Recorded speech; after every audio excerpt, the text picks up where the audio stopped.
উস্তাদের দোয়া, মায়ের দোয়া যাদের সাথে আছে, জীবনে কোনোদিনও গরিব হবে না, জীবনে পথভ্রষ্ট হবে না, জীবনে ওর পয়সার অভাব হবে না, সম্মানের অভাব হবে না।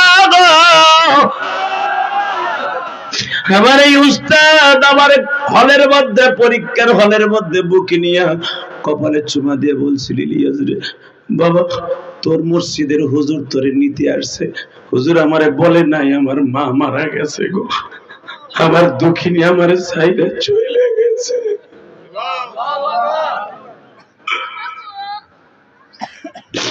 কারণ তার 3 মাস আগে বাজার আমি মাদ্রাসায় গেছি, তার পিছনে কারণ আমি 2 মাস ধরে বাসায় চলে গেছি, মাদ্রাসায় পড়বো না।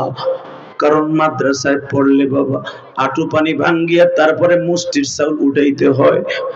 বাজান রে, শীতের কালে মাদ্রাসার বেড়াগুলা ভাঙ্গা, ওখান দিয়ে বাতাস আসে, রাত্রে ঘুম হয় না, অনেক শীত লাগে। আমি আমার মায়েরে কইলাম, 12 বছরের পোলা, আমি বললাম মা আমি মাদ্রাসায় পড়বো না। আমার মা বলল, বাবা আমার বড় আশা আমি তোমারে আলেম বানাবো, একজন আলেমের মা বাবাকে আল্লাহ কিয়ামতের মাঠে নূরের টুপি পরাইবো। বাপ তুই আমার স্বপ্নটা নষ্ট করিস না গো বাপ, তুই আমার স্বপ্নটা নষ্ট করিস না বাপ, তুই আমার স্বপ্নটা নষ্ট করিস না বাপ।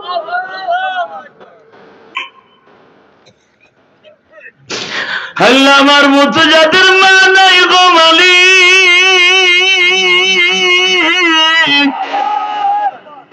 কত দাড়ি পাকা বাজান এখানে আছে, স্কুলের টিচার, মাদ্রাসার প্রিন্সিপাল, কত স্কুলের প্রফেসর এখানে আছে, মাদ্রাসা মসজিদের খাদেম আছে। আল্লাহর মতো যাদের মা নাই তাদের চোখের পানির খাতিরে কিন্তু এখন মাফ করে দিবা। বাজান রে, আমার এই উস্তাদ কেন আমি যাই নাই জানেন? জানি মা যখন বললেন বাবা জীবনে মাদ্রাসাটা ছাড়িস না, আমি 2 মাস ধরে বাইতে যাই, বাইতে যে বই রয়েছে মাদ্রাসায় পড়বো না। দুরুমা মাদ্রাসায় বললে কালেকশন করা লাগে, বাস কালেকশন, ধান কালেকশন, ছাতা আমার সহ্য হয় না, পানির মধ্যে নামিয়ে নেমে শিবের মধ্যে কাজ করতে হয়, আমি পারুম না, আমি পারুম না মা, তোমার কাছে মাপ চাই, আমি খুব মায়ের পাগল ছিলাম। এই যুবক, তোদের হেদায়েতের জন্য মার ওয়াজটা করে দিয়ে যাই রে, আমার জীবনটাই ওয়াজ। আমার মায়ে কয় তুই যাবি না, তোর আব্বা বললে মারবো। 1 দিন 2 দিন 3 দিন 1 সপ্তাহ 2 সপ্তাহ 1 মাস হয়ে গেল আমি যাই না।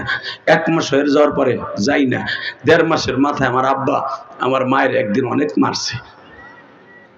মায়েরে বলছে, তুই তোর পোলারে খাওন দেশকে, তোর পোলা মাদ্রাসার থেকে এনে বই রয়েছে, তুই ওরা খাওন দেশকে, খাওন দিলে তো বাইতে থাকবো লোভে লোভে।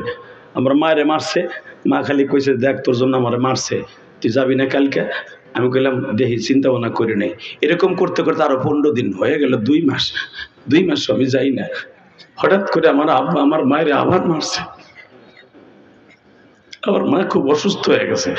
রাতের অন্ধকারে, রাত 11টার সময় আমার মা আমার বুকের মধ্যে নিয়ে বলে, ইলিয়াস দেখ 15 দিন আগে তোর আব্বা মারছে, আজকে কি মায়ের গুলে মারছে দেখ।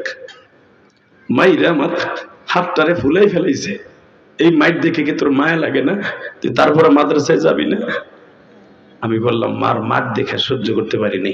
আমি বলছি মা যাও, আগামীকালকে আমি ঠিকই মাদ্রাসায় যাবো, কিন্তু আমি যে মাদ্রাসায় যাবো তুমি মনে রাখো আমি কিন্তু আর আমু না, 1 বছরের ভিতরে আমু না। আমার জন্য তোমার আব্বাই মারছে। আব্বারে মাঝে মাঝে যখন এই কথাটা বলি, আব্বা খুব কষ্ট পায়, খুব কষ্ট পায়। কারণ আব্বা, আমার আব্বা তো এখনো বেঁচে আছে, আলহামদুলিল্লাহ বলতে পারলেন। গত 3 দিন আগে আমার গ্রামের মসজিদে, যেখানে আমার মায়ের কবর, 85,000 টাকা মসজিদের গিরিলের বিল দিয়া ওয়াজ করতে গেছি। খালি কোন বক্তারা ওয়াজ করে টাকা দিয়ে কি করে, যে দেখেন কি করি। আমার গ্রামের মসজিদ আমার এই পর্যন্ত 16 লাখ দেওয়া হয়ে গেছে, সারা দুনিয়ার হুজুররা জানে। এই যে আমি কেরানীগঞ্জে যে মসজিদ করছি 4 কোটি 22 লাখ গেছে এই পর্যন্ত। 3 তলার কাজ চলতেছে। তাহলে আমার মা আমার মতো পোলা জন্ম দিয়ে ভুল করে নাই তো? কথা কন না কেন? আমার বাবা আমার মতো পোলা জন্ম দিয়ে ভুল করে নাই। মিয়া সানার হোসেন সাহেবের মতো পোলা জন্ম দিয়ে ভুল করে নাই। তার মাদ্রাসা অনেক ছেলে টিম আছে, পড়তাছে, তার কষ্টের টাকা খাইতেছে, তার বাবা মা কবরে চলে গেলে মাপ পেয়ে যাবে। আর তুমি যেটার জন্ম দিছো, তোমার পোলা তোমার টাকা ব্যাংকে রেখে মরছো, তোমার পোলা ব্যাংকের টাকা উড়াইয়া গাঞ্জা খায়। তুমি আমার বড় বড় সমাজের বড় নেতা দাবি করো, বেটা তোর নেতার উপরে জুতার বাড়ি। আবার তুই হালেম রে গালি দেস, বেটা মগার পর মগা। আল্লাহু আকবার জোরে বলতে পারলা না? তাকাও এইদিকে। আমার মা যখন বললো দেখ কি মারি মুগলে মারছে, মায়ের কান্না দেখে আমি আর সহ্য করতে পারি না। কলেজের যুবক, মায়ের কোনোদিন কান্দাইস না। আমি মায়ের অনেক কান্দাইছি। এই জন্য সারা জীবন মা মা কইয়া কান্দি। যদি মায়ের কম কান্দাইতাম তাহলে আমার মতো বক্তা বাংলাদেশে মা মা কইয়া কান্দনি বক্তা কম আছে। কারণ আমি যে মায়ের জন্য যেই পরিমাণ কান্দি, বাংলাদেশের কোন বক্তা, অনেক বক্তার মা মারা গেছে ছোটকালে, কিন্তু আমার মতো কেউ কান্দে না। কারণ আমি আমার মায়ের অনেক কাঁদাইছি।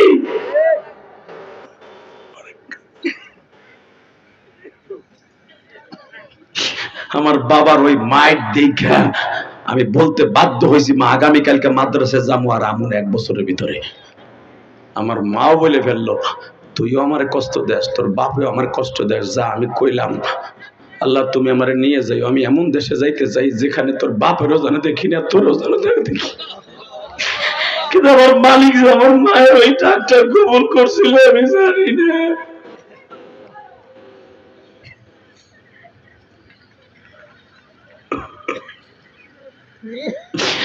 বাবা ঠিকই সকালবেলা আমার মা পলিথিনের মধ্যে কাপড় চোপড় গুছাইয়া দিল।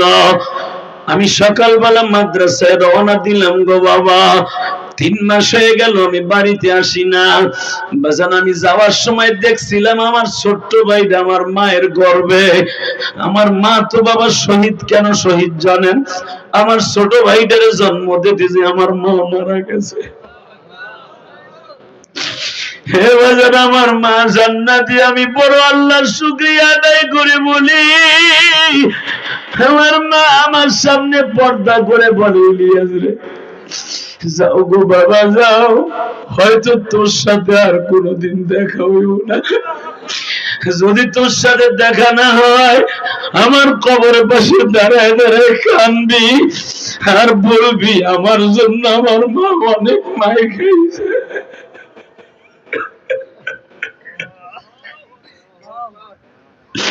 আল্লাহ দেখো আমার মতো যুবকরা কান্দে গো।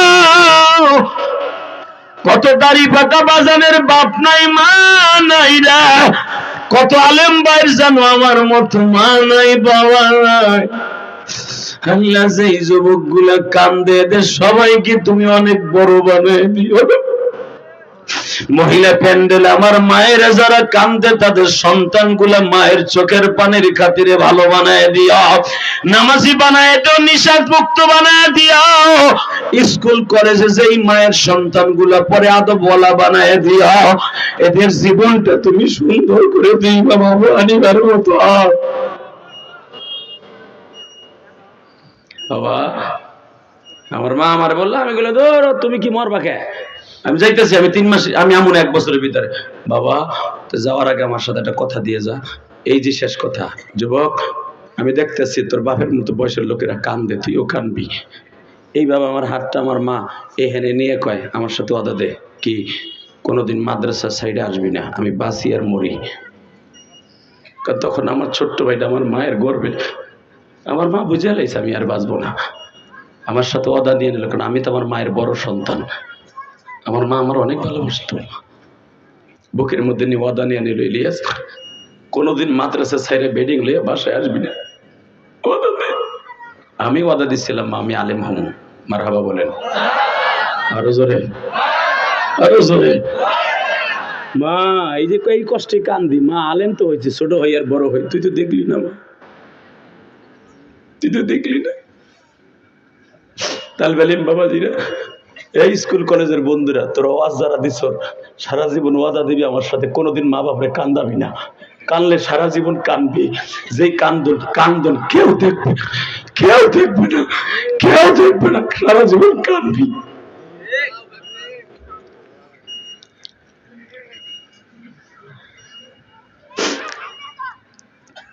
ঠিক 3 মাস পর্যন্ত আসলাম না। আমার ছোট্ট ভাইটা দুনিয়া আসতে যায় রাত 12:30টার সময় আমার মা দুনিয়ার থেকে চলে গেলেন। সেই রাত 12টার সময় আমার মসজিদের হুজুর আমার আনতে মাদ্রাসায় গেলেন। 60 কিলোমিটার দূরে আমার মাদ্রাসা। যাইতে যাইতে দুপুর হয়ে গেল। পরীক্ষার হলে দেখা হইল, আসলাম। হাইয়া রাত 10টা বাজে, তার আগের দিনে 11:30টায় মরছে, রাত 10টায় দেখি আমার মায়ের কবরে রেখে দিছে। কারে ডাকবো মা মা বলে কারে ডাকবো মা মা বলে, মা দুঃখিনী যাদের বাইসা নাই। আল্লাহ তুমি ভালো রাইখো জনম দুঃখী মা। আল্লাহ এই মাহফিল আমি কি দিয়ে বুঝাবো যে আমার বুকের মধ্যে আমার মায়ের জন্য কত কষ্ট। আমার নবী সারাটা জীবন মা মা বলে কাঁদছে। বদরের যুদ্ধে যাইবার সময়ে 12ই রমজান আমার নবী নানার বাড়ির দরজার সামনে দাঁড়াইয়া, মা আমেনার কবরে পাশে দাঁড়াইয়া আঁঠু দুটা গেড়ে দিয়া নবী আমার কবরের মাটিগুলা বুকের সাথে লাগায় বলে, মা তোমার মুহাম্মদ আজকে যুদ্ধের পোশাক পরে কোরআন রক্ষা করার জন্য, নামাজ রক্ষা করার জন্য, আল্লাহর দ্বীন রক্ষা করার জন্য বদরের প্রান্তরে যাইতেছে। মদিনার থেকে 165 কিলোমিটার দূরে। মা আজ থেকে মা, ও মা আজ থেকে মনে করে দেখো, বহুত বছর আগে এই মদিনায় তোমার সাথে বাবার কবর দেখতে আসছিলাম। মা আমি তোমার হাতের মধ্যে নানার পুষ্করিতে নাইবা সাঁতার শিখছিলাম। আজকে আমি যুদ্ধে আইছি নানার দেশে, মা তুমি আজকে দুনিয়ায় নাই। যুবক ভাই আমি তোর দুইটা পাও ধরে বলে যে ওদা দে, জীবনে মারে কষ্ট দিবি না। উঠা হাত দুটা, উঠাও উঠাও উঠাও, জীবনে মা আপনি কষ্ট দিবি না। জীবন দিয়ে দোয়া করবে। আল্লাহু আকবার জোরে বলো, আল্লাহু আকবার জোরে বলো। নমো। আমি শুধু তোদের কাছে একটা দাবি রেখে যাই, যাদের মা বাবা বেঁচে আছে 2 ঘন্টা মেহনত করার পিছনে একটা কথার ওয়াদা দিতে হবে, যাদের মা বাবা বেঁচে আছে পরাণ ভরে ভালোবাসতে হবে। রাজি আছো? নমো। 2 নম্বরে একটা কাজ করতে হবে, জীবনে একক তো নামাজ ছেড়ে দেওয়া যাবে না। যারা নামাজ পড়বে তাদের সাথে সম্পর্ক রাখবে, আলেম ওলামার সাথে সম্পর্ক রাখবে। লিল্লাহে তাকবীর। শুধু আমার সাথে বলতে হবে, এই মাহফিলটা যারা করছে ওদের জন্য দোয়া করার দরকার আছে না নাই? আছে। যে প্রবাসীরা জানটা ফেদা করে মাহফিলটা করলো, প্রবাসীদের ঋণ এই গ্রামের মানুষ শোধ করতে পারবেন না। কত প্রবাসী, এই যে আমি গত মাসের আগের মাসে Thailand, Malaysia, Singapore, Indonesia, Dubai, এরপরে সৌদি আরব উমরা করে, এই যে মাথায় যে চুল দেখতেছেন এটা সৌদির থেকে রাইখে বাংলাদেশে আইছি।